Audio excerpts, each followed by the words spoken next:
Vote দিলে কাকে দেবেন? ও বাজান, আগে পরিস্থিতি দেখি, জামাতেরাও তো লাফাচ্ছে, বিএনপিরাও লাফাচ্ছে, হ্যাঁ বুঝলি? হ্যাঁ। এখন কথা হলো কি, একতা তো কেউ একত্রিত ভাবে যেতে পারবে না। না। কথা বুঝতে পারলে? হ্যাঁ। কেউ একত্রিত ভাবে ভোটও পাবে না। না।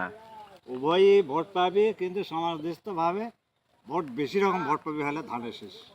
ধানের শীষ। মানে এত কোনো ছেলে তো ধানের শীষ ভালোবাসে। ধানের শীষে সবাই ভালোবাসে। কথাটা বোঝো না? আমার 14 পুরুষও ধানের শীষে কি ভালোবাসে। কথাটা বোঝো আগে কথাটা। হ্যাঁ। ধানের শীষ মানে এমন মার্কালে। তবে তবে নির্বাচন বিষয় নিয়ে একটা কথা, যে নির্বাচন দেশ সুষ্ঠু হওয়ার পরে দেওয়াটাই বেটার না? বেটার ভালো মানে কি, এরা লাফালাফি করতেছে এখনই দেন। হ্যাঁ। আর দ্বিতীয় কথা হলে কি, ডাক্তার এনস হ্যাঁ। বলতেছে যে যেহেতু আমি তো নিজে ইচ্ছা আসিনি, না, জনগণ চাইছে। জনগণ চাচ্ছে আমাকে নিয়ে আসছে।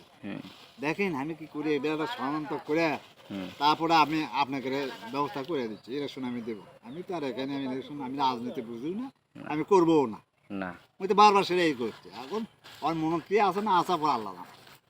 আর একটা কথা হলে কি, ক্ষমতার যায় মূর্খ যদি হয়, এখানে সরস্বতী নাম্বার পান না, ডক্টর ইউনূস স্যার, আমি একটা কথা বলি, ডক্টর ইউনূস স্যার ক্ষমতার যায়, কিন্তু সেটা কথা না।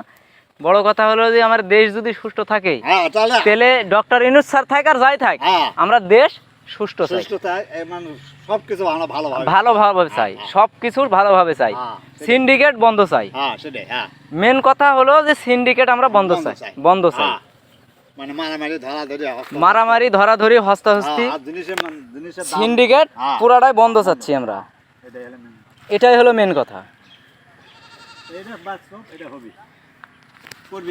তবে ডক্টর ইউনূস স্যার যদি থাকে, এ বিষয় নিয়ে আমার কোনো সমস্যা নাই, যদি আমাদের দেশ ভালো থাকে।